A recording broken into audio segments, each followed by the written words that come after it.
Hello and welcome to the Monroe Method Clancast. I am Jason Monroe and this is episode 51. 51. So, last week's milestone episode that was a little bit off topic, but still helpful. I hope I had quite a lot of nice messages actually after the last episode and off the back of the Instagram post that I did that was kind of tied into it. So, getting back into usual, normal nutrition type mindset, etc. topics.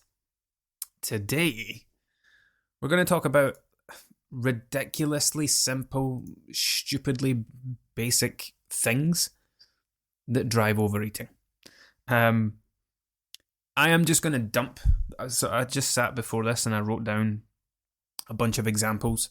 I am just going to dump these all on you, and you are going to have little light bulb moments and epiphanies as you hear me go through some of these and explain them. I'm going to start with this one first because I'm a nutritionist. I have been for what year is this? 2023. I don't know, 6 years. 6 years now, and there aren't many things that I haven't seen or heard by this point, but that's one side of it. There's still very much for me to learn. When I say there's not many things that I haven't seen or heard, I mean in terms of working with people. However, from the other side of things, like my experience and my knowledge and my knowledge base, I've still got lots of things to learn, and I learn things all the time. I learn things from reading, from watching, from people I look up to in the industry, from the people I work with. I learn a lot. And I learned something the other day that I did. So I was in the kitchen, and this is why this is my favourite one. It's my hot topic that's going round in my head at the moment, and it's like a bit of a discovery that I've had. I've never seen anyone mention this or talk about this before. I was in a bit of a hurry last week. And I normally sit down to eat. That's like one of my habits that I have. I sit down to eat at the table. No TV, no phone, no nothing. I just sit and connect with what I'm doing. Because, as we'll talk about in a bit, the more distractions you have, the less likely you are to tune into your body, to be able to hear your body telling you that you're full, the more likely you are to overeat. And that's what this is all about. Simple behaviours that drive your overeating. So here's my epiphany, right? I was in a bit of a hurry last week. I can't remember what I was doing, but I made a sandwich and I stood at the kitchen island and ate it. And it was gone in a second.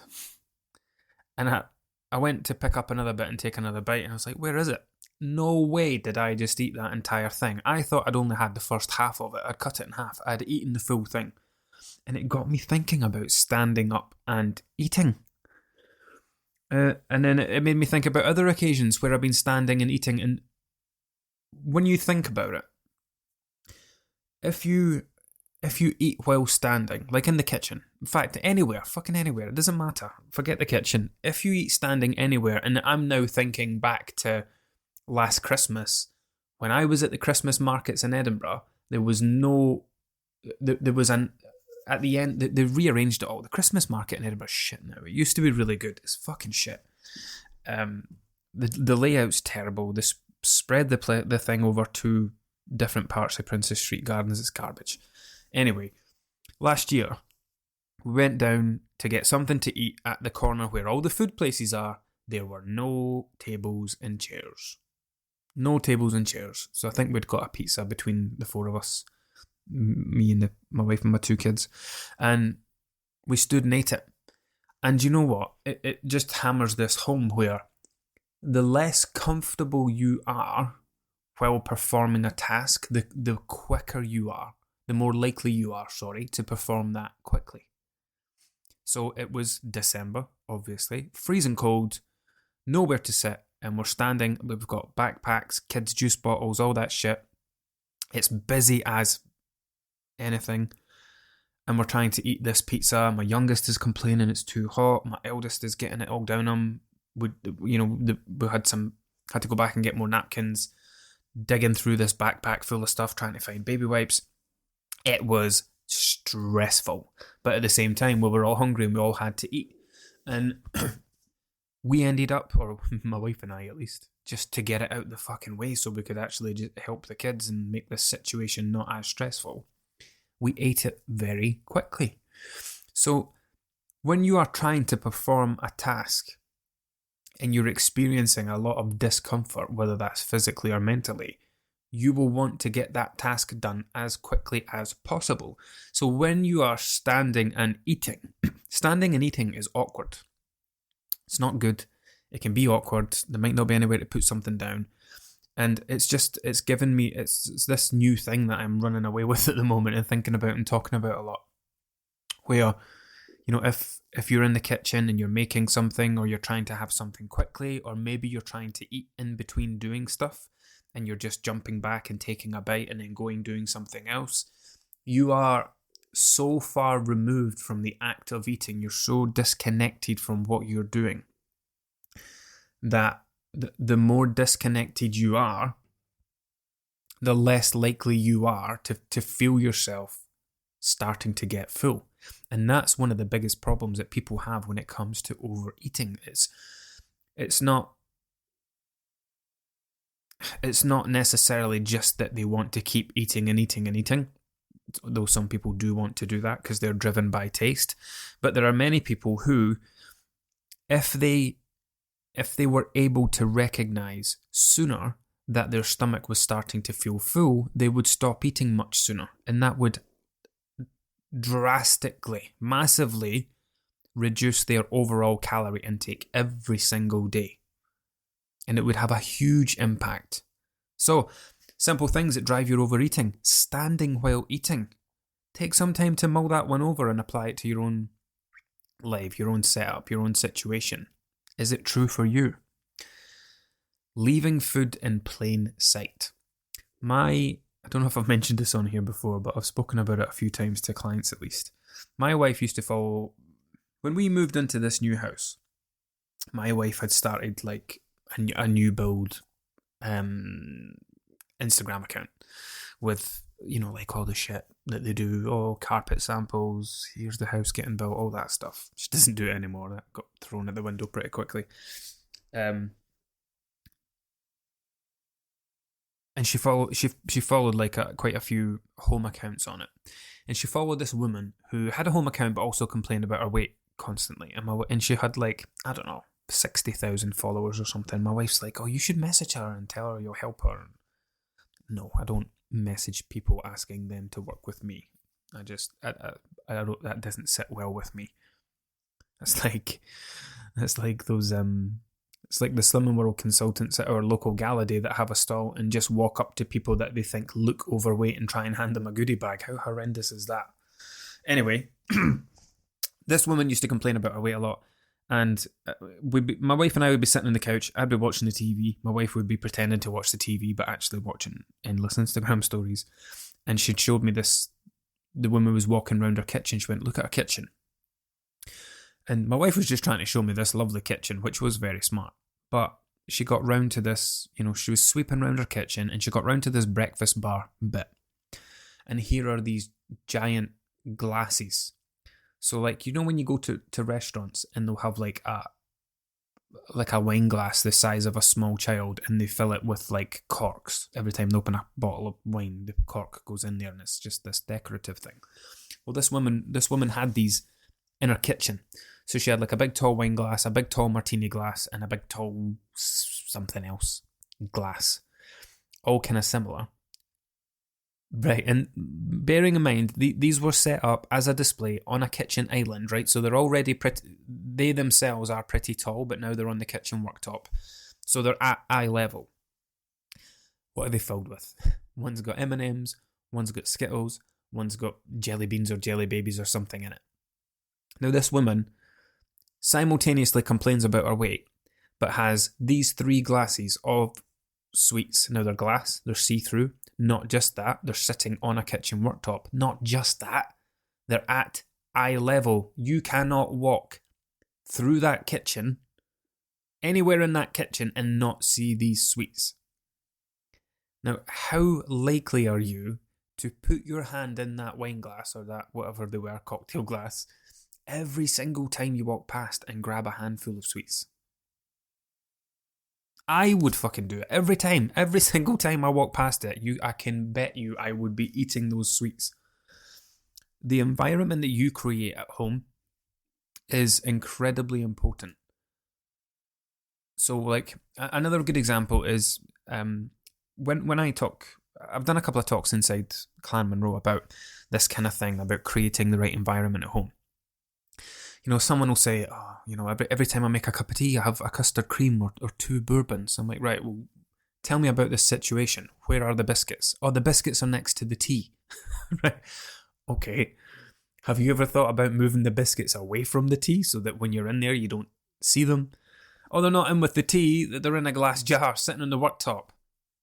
So, you know, when we're trying to implement new behaviours and new habits or change old ones, it's about making it as easy as possible to follow through on. Because at the moment, the thing you're making it easy to follow through on by keeping these custard creams in a glass jar next to the kettle or in the same cupboard as where your tea and coffee and sugar are, that's the one that you're making easy. You're making eating those biscuits. Not that you can't have biscuits with tea, but if your problem is every time you have one of your 5 cups of tea a day, you're having 2 or 3 custard creams with it, and you're getting through 3/4 of a packet of custard creams a day on top of your breakfast, lunch and dinner, then it's obviously a problem. So leaving food in plain sight. At home, in the kitchen, create an environment where you do not leave food lying around the place. Don't leave stuff lying on kitchen worktops. Think about the amount of times that you've got a takeaway. And because takeaway portions are so massive, there's always some stuff left over. You take what you want, you don't put it all away, you leave it on the kitchen worktop, you go sit down, you eat what you're having, and then you go back and get more. Would you go back and get more if it wasn't lying on the worktop open or still within plain sight or within easy reach? Probably not. And tying in with that, keeping food at your desk or in a car. In a car. I have this little thing. I don't know why I do it. I've just developed this thing because, I don't know, it's something that I think about a lot. Of people eating in cars. I notice people eating in their cars. And I observe it from a purely professional standpoint. So, for example, if I drive into Aldi, I will look at every car, the way our Aldi works. Like, there's a bit of a road that comes out of it up to like a junction. If I'm driving to Aldi on a Sunday morning, I will drive down, I'll look at every person going past, and I'll count how many of them are eating. And I can guarantee you, more than half of the people you drive past coming out of the supermarket, their mouth will be going. Because they've done their shopping, but they've also grabbed that extra little thing to have in the car. Now, that's a habit. Every time I go to the supermarket, I eat whatever it is that people are eating. A packet of crisps, a packet of sushi, a sandwich, whatever it is you've grabbed. A packet of baked lentil veggie bite things or whatever other shit they've got stacked up at the checkout.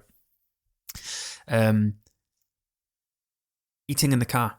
I used to get a lift to work from a guy who was obese. That's not a criticism. He was obese. It's a statement of fact. He knew he was. His doctor had told him about his weight. He'd had 2 heart attacks. Still wasn't enough to get him to do anything about it. His choice, his life, his body, his lifestyle. Something that I did observe with him, though, was when he picked me up in the morning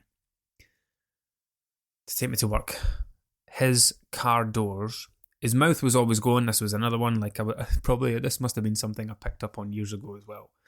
But his mouth would be going like this, and it's boiled sweets.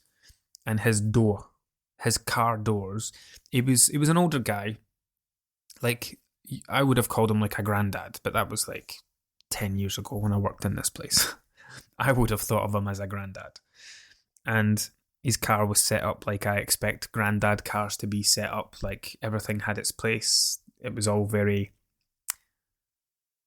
It was almost like it was someone treating their car like a caravan. It was like a Swiss Army car. There was something for everything, for people that travelled quite a lot. And the doors had 2 or 3 bags of sweets in each door. Boiled sweets, humbugs, pan drops, whatever else.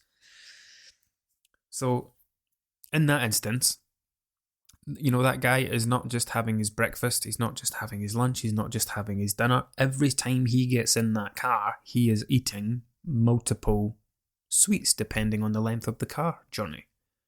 Hundreds of calories a day just because he's in a car. Not because he's hungry, not because he needs the energy, not for any other reason than every time I drive my car, I eat sweets because I line the doors of my car with sharing bags of various boiled sweets. So keeping food at your desk, similar thing. If you're sat at your desk, unless you have a massively interesting job that you absolutely love every single second of, you are going to look for ways to spice up your day as best you can, which might include checking your phone multiple times, playing games on your phone, going onto social media, whatever, or reaching for food or drink that you have lying around. So keeping food at a desk or in the car. I shouldn't have put those both on the same line because the in the car one is the big one for me, because if you eat every single time you're in the car, and this is similar to the biscuit and tea thing. So if you have 2 biscuits every time you have a cup of tea, then how many biscuits you eat in a day is determined by how many cups of tea you have. And then this is what I call anchoring your eating to the external, where we're moving away from our body's needs, from our energy needs, from actually listening to our body when it says you're hungry, it's time to eat, and when it's not telling you hungry and it's not time to eat, you're relinquishing that responsibility and you're handing it over to your hot drink habits, to your driving habits. Every time I'm in the car, I eat 2 or 3 of these at 150 calories. And that's in both directions, 300 calories. And that's 4 trips a day. 1,500 calories. On top of breakfast, lunch, dinner, snacks, supper, etc. So yeah, eating in the car is a massive one. Portion sizes. I didn't write this down. Let's see if I can remember what I said when I thought about this. Portion sizes. It's easier. Yeah. Large portion sizes. I'm actually going to record a reel today about this, about food waste. But portion sizes. There is no need to put a massive portion on your plate, especially when you're at home and you can go back and get more. So here's something to think about this. It is easier to go up and get more food than it is to scrape food into a bin. Now, I don't mean that physically, because, I don't know, they probably both require the same level of physical effort, but mentally, it is easier to go back and put more food on a plate to eat than it is to take your plate to a bin and scrape food into a bin. Change my mind. Eating quickly. So this kind of ties in a little bit with the standing while eating, but the eating quickly part happens because you're standing eating. You want to eat quickly because you're not 100% comfortable. You want to get it out of the way so you can go and do the next thing. But eating quickly. I, admittedly, I talk about this quite a lot, I used to be horrendous for eating quick, and I still am. If I don't do my little tasks and my little things that I need to do to slow my eating down, like making sure I sit down at a table, that's like the big one for me. I need to sit down and eat. If I sit down and eat, I go into slow eating mode. It's if I sit down at a table and eat, then I don't need to put any effort into eating slowly. I'll just do it. But if you remove me from that situation and stand me up somewhere or sit me on a couch in front of a TV or a phone or my computer or whatever, well, not so much my computer. I eat quite slow if I sit at the computer because I prefer to work and the eating's like a secondary thing. But anyway, I will eat quickly. When I was a young boy, I had numerous things going on that encouraged me to eat quickly. Number 1, hurry up and fucking eat. From my mum and dad. You're not allowed to leave the table until you've finished everything. So what I discovered was, even if I wasn't completely hungry or there was too much food on my plate, I discovered that if I ate very quickly, it did not matter how much food was on that plate Oh, I've just thought of another one. I need to write this on my list. It didn't matter how much food was on my plate, I would be able to finish it. Not only that, I loved playing. I was an outdoors kid. Where my mum still lives in the house that I grew up in, a mid-terraced house, ex-council house, but it backed onto this big hill that went down the way, so there was no houses at the back or anything. It was a big green space behind us, lots of trees, lots of bushes, lots of fun. I was always doing weird shit like building bases, digging tunnels. Don't tell my mum, that was horrendous. We actually dug some proper tunnels and caves that, honestly, how I'm still alive, I do not know when I think back to that. Tree houses, tree swings, tree walkways, rope, tree height things, all this stuff. I was outside all the time. It was very, my mum used to just go to the back door and shout, "Jason, dinner." Eating, for me, was an inconvenience between playtimes. I would go out all day and not come home and be starving for dinner at night. Playing was more important than eating when I was a kid. So yeah, I developed this horrendous habit of eating ridiculously quickly for all of those reasons. I wanted to get back out and play. I wanted to be able to finish my plate so that I could move on to the sweet thing that came next, or get away from the table, or make sure I finished everything, because I wasn't allowed to leave the table until it was all done, but I wasn't particularly hungry at this time. So yeah. Why is it a bad thing? Like I said earlier on, it removes your ability to recognize when you're starting to feel full. Your body has numerous internal mechanisms that all work together to help you achieve something called homeostasis, which is a fancy way of saying balance. So if your body needs hydration, you will get thirsty. If your body needs sleep, you will get sleepy. If your body needs fuel, you will get hungry. These are your internal mechanisms trying to help maintain balance, right? The fuel's starting to run out. We need more. Give them a little tummy rumble. On you go, get something to eat. We're kind of running low on water here. Here's a little bit of thirst. Go get something to drink, right? That's basically how it works. And once you've had enough, it works at the opposite end. But the problem is that sleep's a good one, right? When your body's tired and needs rest, it will tell you. But you can wake up at any time and then just get up again. So it will tell you when it's tired, but it's then your job to make sure that you're getting an adequate amount. So your ability to have a good sleep will be dependent on you not sitting watching Netflix in bed and falling asleep to a TV, or scrolling social media before bed. Like, having good sleep hygiene to set you up for that sleep. So your body sends you the trigger, it's then your responsibility to do the thing and do it well. And that's how it works with your eating, right? I'm hungry, over to you. Go do something about it. Oh, okay, let me just go eat this thing really, really fast. And by the time your body realizes that it's in there and it's had enough, it's too late, because you've already put too much in. So with eating, we don't need to eat slowly. I think that's a ridiculous thing to say. We do not need to eat slowly. It's just that most people need to eat slower than they already are. So this is advice that I give out, and I stick with it, but since we're on the podcast and I can elaborate on it, I think it's stupid to tell people to eat slowly. Because it's not slow, it's a normal pace. The thing is, you can't tell people to eat at a normal pace, because a normal pace for most people is very quick. But when I imagine eating slowly, like imagine someone eating in slow motion, that's what I think about when I think of someone. It's like all very slow and their hand going up to the mouth at like a quarter speed. That's just the way my brain works. You don't need to eat slowly. You need to eat slower. So take your time. Don't eat slowly, because you'll just look weird. Take your time when you're eating. Give your body the chance to recognize that you have actually eaten something. It's on its way down your throat and it's actually hitting your stomach, right? That takes time. If you give your body the time to recognize that, it will tell you when you are full or when you're starting to feel full, and then again, the ball's back in your court. It's up to you to stop eating after that. Skipping meals. this is a bit of a funny one, and it's a very individualized thing. So I'll give you two examples, right?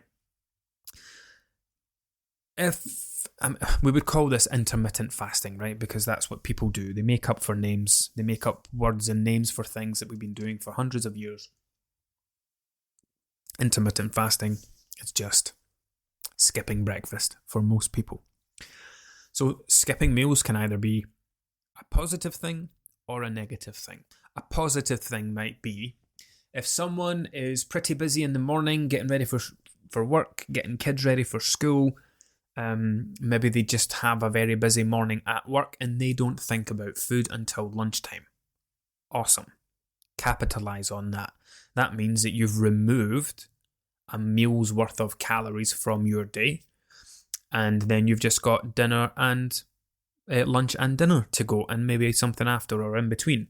And that might mean that your Monday to Friday, you are consuming a few hundred calories less than you need, which is great, because when it comes to the weekend and work isn't there, and you do get hungry in the morning and you do have breakfast, and then at night you do have takeaways or you have a drink or whatever, a meal out, and your calories are a few hundred more than you need, it helps you achieve balance.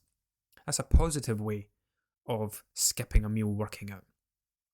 A negative way, and this is one that I see a lot, is either people not being able to eat. I'm not going to say not being able, everyone can eat. People who don't want to eat first thing in the morning. However, that's their only chance to eat until whatever time later when they're at work. So you go to work and your first break might be lunchtime. So you've got up, you've not been hungry because you've just woke up, you're getting ready, blah, blah, blah. You get to work, then you start to feel hungry. But it's still 3 hours until lunchtime. And so you go to the staff room or the kitchen to make a cup of tea, and there's all staff room type food in there, because we all know what kind of foods are lying around staff rooms and what people bring in. So you've skipped breakfast, it's now 10 a.m, you're quite hungry, dinner's a few hours away, lunch is a few hours away. Here you are in this kitchen, and somebody's brought in a tray of donuts, or someone's brought in a tray of cakes, or there's a packet of sweets, or a tub of Haribos, or whatever it is. And here you are, eating foods that you shouldn't eat when hungry, while you're hungry, and consuming a massive amount of calories. In this instance, if I was working with someone and they told me about this is where we would implement something called strategic eating. Which is a fancy way of saying what? I was going to say, which is a fancy way of saying, I don't know. It's a fancy way of saying have breakfast. Strategic eating, it's not just about having breakfast. Strategic eating is when you look ahead to a future eating issue and ask yourself how you can solve that 3 hours before, right? So what's the problem? At 10 a.m, I am smashing the biscuit tin at work, then I go have my lunch. Right, well, the problem here is you're not having breakfast, but I don't want breakfast. Yeah, I get that, but you also don't want to be smashing biscuits at 10 o'clock in the morning, so have a breakfast. And what you're doing there is you are strategically offsetting the 10 a.m. hunger that you know you're going to get. So it's telling yourself, I know I'm not hungry right now, but I also know I'm going to be hungry at 10 o'clock, and I also know that I will have 6 chocolate digestives at 10 o'clock at whatever, I don't know how many calories are in them, 90 something probably, as a guess. So you have a bowl of cereal, or you have whatever you have for breakfast. I don't eat breakfast often. I'm that person, actually. I'm the person that doesn't eat breakfast Monday to Friday, but does it the weekend. And another example of strategic eating to come at the end of the day is, so like yesterday, in fact, I did a check-in with someone who is coming home from work, absolutely ravenous, and eating while making dinner.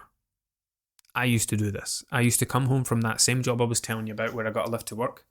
I would come home from my work, ravenous, make my dinner, and I always had a cheese and Branston pickle sandwich while I was making my dinner. And then I would eat my dinner. And that is why I was a 14 stone version of myself. Things like that.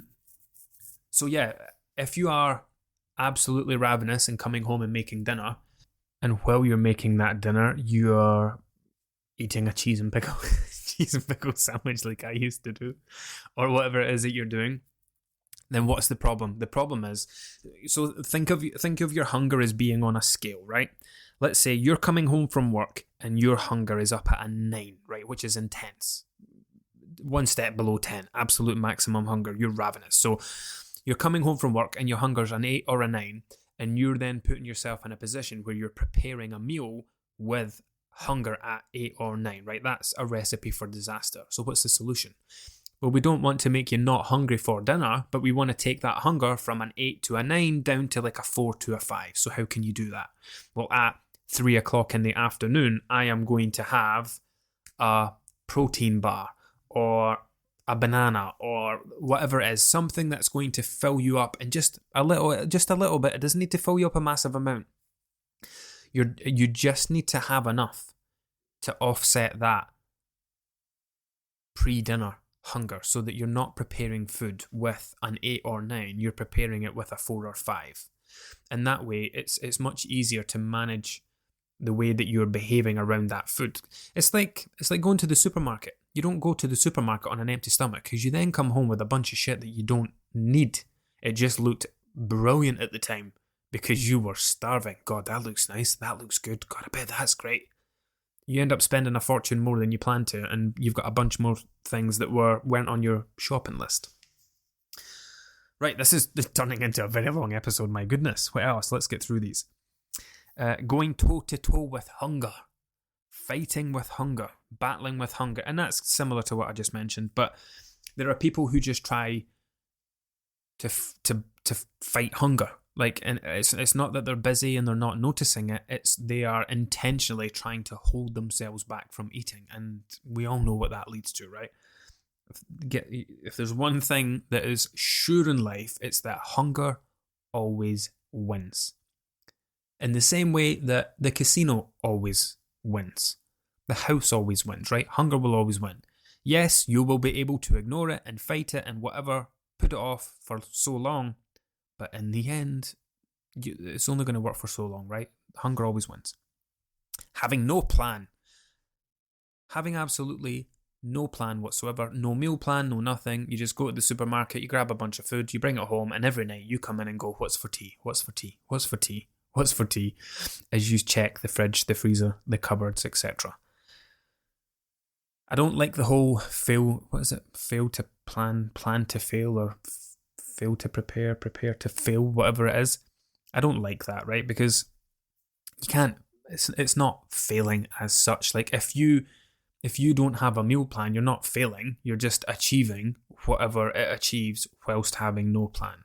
So it's important to at least know what you're having for dinner most nights rather than leaving it to chance.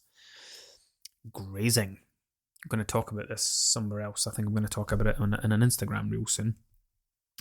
By the way, so there's this new thing on Instagram, and it's called what are they called? Let me grab my phone. It's a broadcast channel. So I have set up a broadcast channel. The reason that I'm recording this podcast today is because I put a vote in my broadcast channel, which is basically like this exclusive Instagram community, and I absolutely love it because the people that are in there and interacting, those are the people that are most interested, and it means that I get to make sure that the stuff I post gets put in front of the eyes of the people that want to see it the most. So like anytime rather than depending on the algorithm to make sure it pushes things to people, I now have this broadcast channel that I can make sure people get to see things. So today, as a little trial, I posted in there, so this is Thursday, this podcast goes out tomorrow, Friday. I put in and said, let's have some fun. I've got a reel and podcast to record today. I have a bunch of topics written down, and I want you to decide what today's reel and tomorrow's podcast will be. So today's reel is going to be about eating for an energy boost, 63 votes. The podcast you're listening to, simple things that drive overeating, 56 votes. How grazing leads to weight gain. Oh, see, if I talk about this one, I'll be giving away next week's topic. Let's cross that off the list and skip to the last one. Let's not talk about grazing. Tune in next week for all this stuff about grazing. Right, the last one. I don't know how I forgot this one. This used to be one of my favourite overeating tactics. when I was a boy. And I call it saving the best for last. Imagine you go to McDonald's, and I bet lots of you do this, not just in McDonald's, but in other places as well. But imagine going to McDonald's, ordering a meal with fries and a drink, and you sit and you eat every one of your chips first, because you know that it doesn't matter how full you are after the chips, you are going, that the burger, the chicken burger, the wrap, the whatever it is you're going to have, you know that how much you enjoy that afterwards, you'll be able to eat it regardless of how full you are. And I actually had this conversation with a client just yesterday where she said, we did our check, we spoke about this 2 weeks ago, she did her check-in yesterday. She says, I'm no longer saving the best for last, and I'm now leaving food on my plate because I realised that I've been eating too much. So she would go round her plate, eat all the things that she liked the least first, because they were easier to eat. When I say like the least, I'm not saying that she was eating stuff that she didn't like, but there was stuff on the plate that she liked more than others. So the tactic was using the initial hunger to drive the eating of the kind of less interesting foods. And as that hunger starts to fade, using the taste of the last thing to make sure they got through that.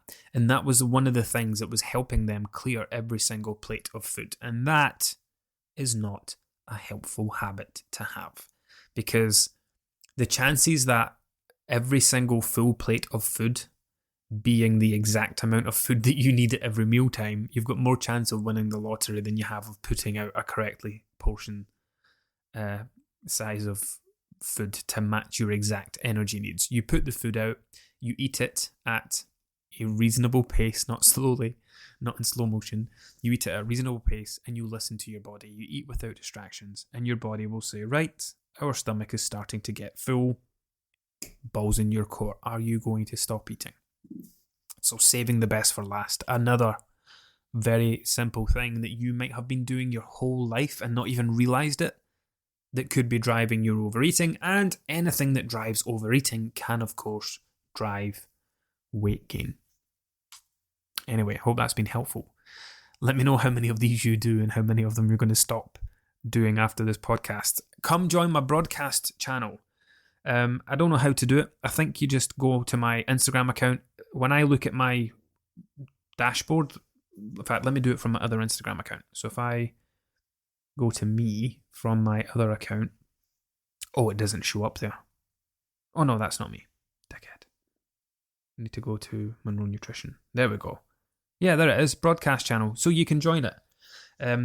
So go to my Instagram account, Monroe Nutrition, at Monroe Nutrition. On my main page, you'll see a thing that says Clan Monroe Broadcast Channel. There's 291 members at the moment. Tap it, join it. Tap it and just tap it and join. Just do it, right? I'm not going to tell you why you should. Just do it. I'm basically going to share everything in there first before I share it anywhere else. You'll have a say in these podcast episodes and the content I create. You'll be first to hear about anything new that's happening, such as some big announcements I've got coming up in October. It's the Monroe Method. Monroe Nutrition is moving to an app away from the Facebook groups, but more on that coming soon. And yeah, that's all you need from me. Until next time.